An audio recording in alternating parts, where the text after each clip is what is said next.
بسم الله الرحمن الرحيم.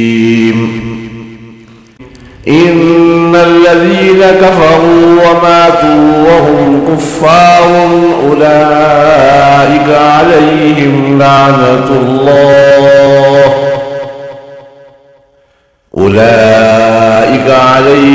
لعنة الله والملائكة والناس أجمعين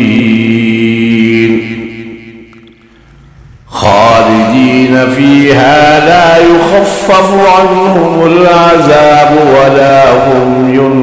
ينظرون. وإلهكم إله واحد لا إله إلا هو الرحمن الرحيم. إن في خلق السماوات والأرض واختلاف الليل والنهار والفلك التي تجري في البحر بما ينفع الناس وما أنزل الله من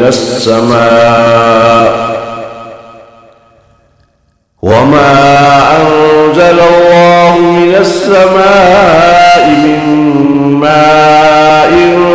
فأحيا به الأرض بعد موتها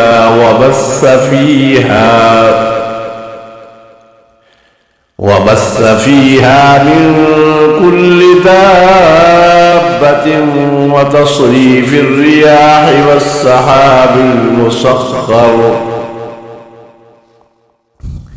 والسحاب المسخر بين السماء والأرض لآيات لقوم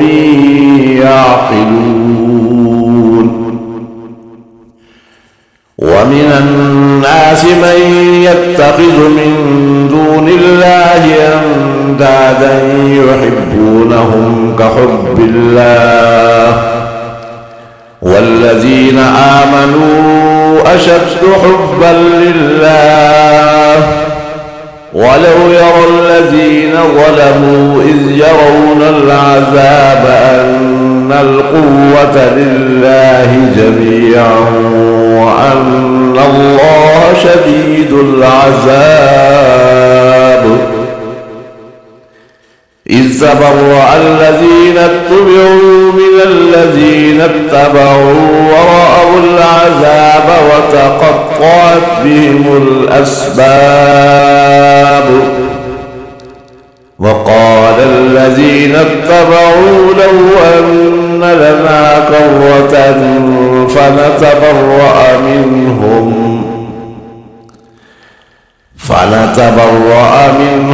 كما تبرأوا منا كذلك يريهم الله أعمالهم حسرات عليهم وما هم بخارجين من النار. يا أيها الناس كلوا مما في الأرض حلالا طيبا ولا تتبعوا خطوات الشيطان إنه لكم عدو مبين. إنما يأمركم بالسوء والفحشاء وأن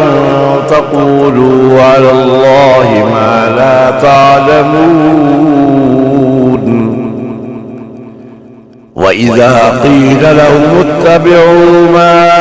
أنزل الله قالوا بل نتبع ما ألفينا عليه آباءنا أولو كان آباؤهم لا يعقلون شيئا ولا يهتدون.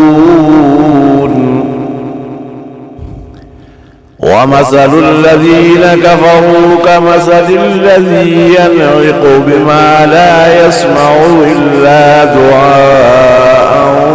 ونداء صم بكم عمي فهم لا يعقلون يا أيها الذين آمنوا كلوا من طيبات ما رزقناكم واشكروا لله إن كنتم إياه تعبدون إنما حرم عليكم الميتة والدم ولحم الخنزير وما أهل به لغير الله فمن اضطر غير باغ ولا عاد فلا إثم عليه إن الله غفور رحيم إن الذين يكتمون ما أنزل الله من الكتاب ويشترون به ثمنا قليلا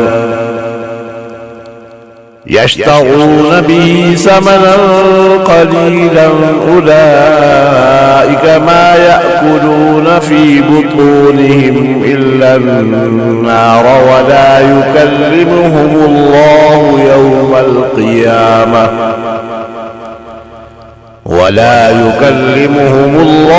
يوم القيامة ولا يزكيهم ولهم عذاب أليم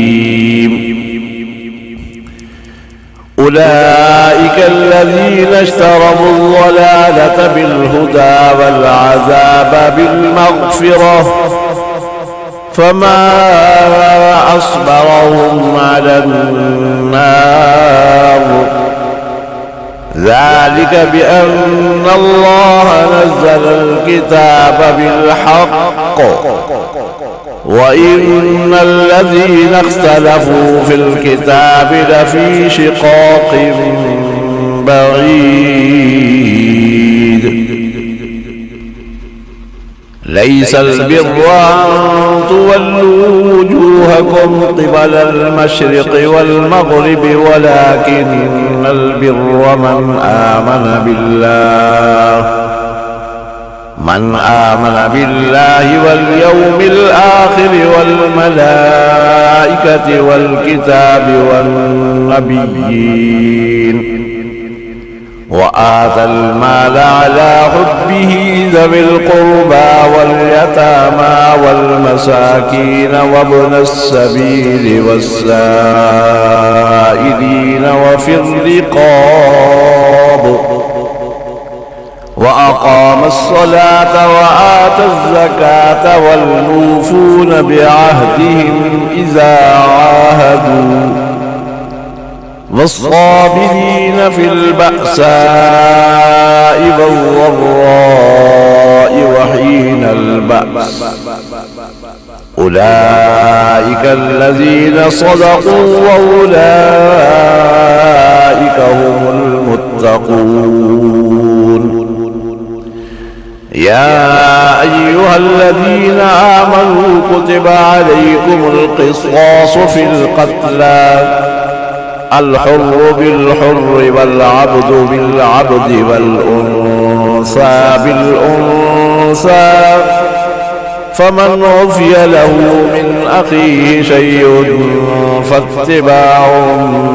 بالمعروف وأداء إليه بإحسان ذلك تخفيف من ربكم ورحمة فمن اعتدى بعد ذلك فله عذاب أليم ولكم في القصاص حياة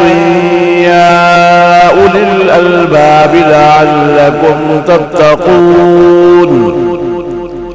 كتب عليكم إذا حضر أحدكم الموت إن ترك خيرا الوصية للوالدين والأقربين بالمعروف حقا على المتقين فمن بدله بعدما سمعه فإنما إثمه على الذين يبدلونه إن الله سميع عليم. فمن خاف من موص جنفا أو إثما فأصلح بينهم فلا إثم عليه إن الله غفور رحيم. صدق الله العظيم.